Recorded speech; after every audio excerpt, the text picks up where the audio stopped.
Hello everyone, and welcome to the Commander's Forge. My name is Andy Bentley, I am the host of the Forge, and it's an area for me to talk about magic, Commander, and anything else that's going on in this messed up world. Now, just to be completely upfront with you all, this is most likely going to be very short in the front end, because I don't really have much.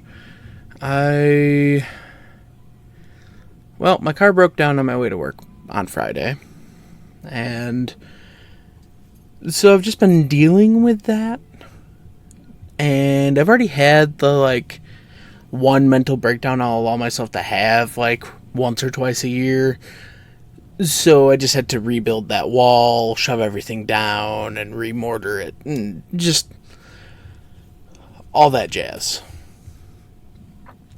That said, the main reason I'm not flipping out right now is because I just need to get it fixed and have a car to get to work again. And there's nothing I can say or do to change that.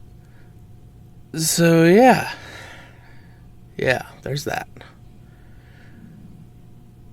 I mean, on a brighter note, the Commander 2022 sealed in Rochester, New York is happening next week, and I need to figure out how I'm gonna get there. Hopefully by then I'll have my car back. We'll find out. That's it. That's kind of it for the first part. I'm just trying to keep myself from freaking out, because me freaking out doesn't help anybody, least of all myself. Yep, that's it. I'll be right back. I just want to take a minute to tell you about my Patreon. I know times are hard for everybody, and I know it isn't easy to shuffle around bills and stuff. Believe me, I know that. But if you would like to help support the podcast, you can find the links to my Patreon in my link tree, which is always put into the description of either the video or the audio, wherever you're listening to it. It would really mean the world to me. Honestly, I'm just struggling to make ends meet most weeks. But that's it. That's all. If you want to help, the links will be where you can find them. And welcome back. Now, in an effort to continue to keep my mind off of what I was just talking about in the first part of the podcast, let's talk about Dominaria. Or more specifically, somebody I'm building from Dominaria. Now, there are a lot of cool commanders in the set, but I went with one that I just kind of think is going to get overlooked a lot. And that's Baird, Argivian Recruiter. He is a red and a white for a 2/2 human soldier. And at the beginning of your end step, if you control a creature with power greater than its base power, you create a 1/1 white soldier creature token. Now, do I think this is a great commander? No, not really. But I do think it's time for me to revisit a deck that I kind of tore apart because I never got it to work right, and that is red-white soldiers. Now, when I say red-white soldiers, I do mean soldiers. I wanted to make sure I included things like Daru Warchief, which is 2 white for a 1/1. I believe it's been errata to be a human soldier. But soldier spells you play cost 1 less to play, and soldiers you control get +1/+2. In that same vein, we have Ballyrush Banneret, which is 1 and a white for a 2/1 Kithkin soldier, and then Kithkin spells and soldier spells you play cost 1 less to play.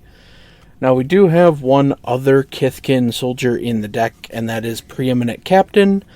For 2 and a white, it is a 2/2 Kithkin soldier with first strike, and whenever it attacks, you may put a soldier creature card from your hand onto the battlefield tapped and attacking. And then we have Rock's Pikemaster, It is 2 white for a 3/3 Rhino Soldier with first strike. He gives your other soldiers first strike. Field Marshal is 1 white for a 2/2 Human Soldier. Your other soldiers get +1/+1 in first strike.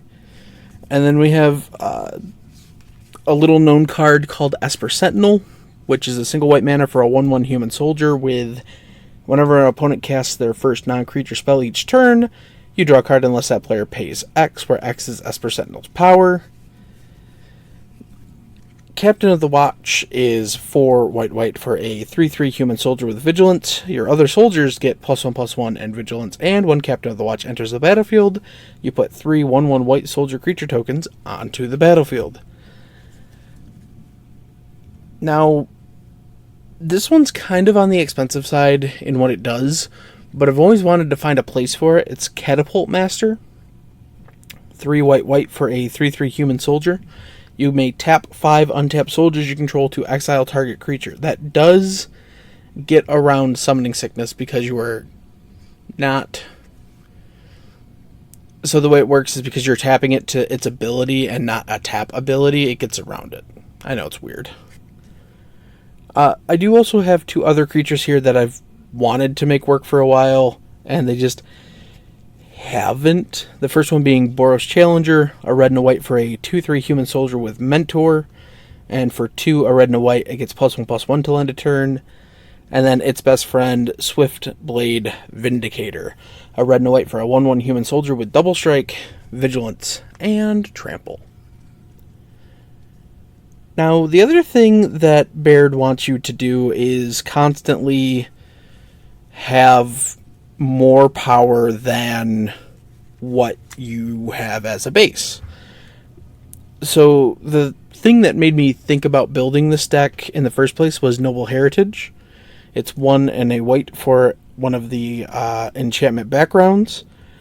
And it says, commander creatures you own have, when this creature enters the battlefield, and at the beginning of your upkeep, each player may put 2 +1/+1 counters on a creature they control.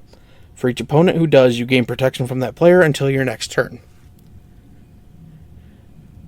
So if you play this on 2 and then Baird on 3, you get a soldier that turn. Or if you play Baird on 2 and this on 3, you don't, because you'd have to wait till your upkeep. But it's a good way for when Baird enters to automatically be able to make that soldier token. We have things like Mobilization, which can pump out soldiers. It's 2 and a white for an enchantment. It does give your soldiers Vigilance, and for 2 and a white, you can put a 1/1 white soldier creature token onto the battlefield. Dwarf Destinies is an artifact for 4. When it enters, you choose a creature type. Whenever you cast a spell of the chosen type, you put a counter on it, and creatures of the chosen type get +1/+1 for each counter on Dwarf Destinies. It's just another way to get increased power. Shared Triumph is 1 and a white for an enchantment. When it comes into play, you choose a creature type. Creatures of the chosen type get +1/+1. We have the functional reprint of that, which is Rally the Ranks, which is 1 and a white for an enchantment. When it enters, you choose a creature type. Creatures of the chosen type get +1/+1. We have Glorious Anthem, which is 1 white for an enchantment. Creatures you control get +1/+1. Paladin class is an interesting include. It's a single white mana for an enchantment class. And at level 1, spells your opponents cast during your turn cost 1 more to cast. But what we're really interested in is the second level, which is for 3 and a white. To get to level 2, creatures you control get +1/+1. And then level 3 costs 4 and a white. Whenever you attack, until end of turn, target attacking creature gets +1/+1 for each other attacking creature and gains double strike. So if it's getting long in the game and you just have a ton of creatures, pump this up, make something huge, go to town. In terms of quick ways to get the pumps on your team, Sparring Regiment is 2 and a white for an enchantment. When it enters, you can learn. So in our format, that means you can discard a card to draw a card. And whenever you attack, you put a +1/+1 counter on target attacking creature and untap it. So this is another good way for turn 2 Baird, turn 3 this, end of turn 3 make a soldier. I did throw Assemble the Legion in here. I know it's slow, but I got to make it work somewhere, right? Same with, Assemble the Legion is 3, a red and a white for an enchantment. At the beginning of your upkeep, you put a muster counter on it, and then you put a 1/1 soldier with haste onto the battlefield for each muster counter on it. And every turn you get an additional counter, things like that. Gleam of Battle is 4, a red and a white for an enchantment that says whenever a creature you control attacks, put a +1/+1 counter on it. Heraldic Banner is 3 mana artifact. It's a mana rock. When it enters, you choose a color. Creatures of the chosen color get +1/+0, and you can tap it to add 1 mana of the chosen color. In this deck, we are always going to choose white unless we absolutely need a red source. Marshal's Anthem, 2 white for an enchantment. It has multi-kicker for 1 and a white. Creatures you control get +1/+1. When it enters the battlefield, you can return up to X target creature cards from your graveyard to the battlefield, where X is the number of times Marshal's Anthem was kicked. So, in a pinch, this can be like 6 mana, get a beater back, or just 4 mana, pump the team. Felidar Retreat, coming up next, is 3 and a white for an enchantment with a landfall. And whenever a land enters, you either create a 2/2 white cat beast creature token, or you put a 1/1 counter on each creature you control. Those creatures gain vigilance till end of turn. For the most part, we're probably going to be doing that unless it's after a board wipe and we just need to rebuild. Next up, I have Akroma's Memorial, 7 mana, legendary artifact. Creatures you control have flying, first strike, vigilance, trample, haste, protection from black and red. This is just another way to end the game, and I'm going to leave it off with Coat of Arms. 5 mana artifact. Each creature gets +1/+1 for each other creature on the battlefield that shares at least one creature type with it. And yes, this makes math difficult, but the goal is to play this when you have 12 to 15 soldiers in play and you just steamroll everybody. Yeah, that's about it. I really don't have the energy for anything else, so I'm just going to call it here. Thank you for listening, and I'll see you next time. Thank you for listening. All of my links can be found in my link tree in the description below. I would like to thank Ian Foss and Cody Mulpey of the band The Crypt for allowing me to use music for my opening and ending, along with Nate and Erica Jacobs for making my original logo. And I would also like to thank Christina McNichol for creating my new logo. And I'll see you next time.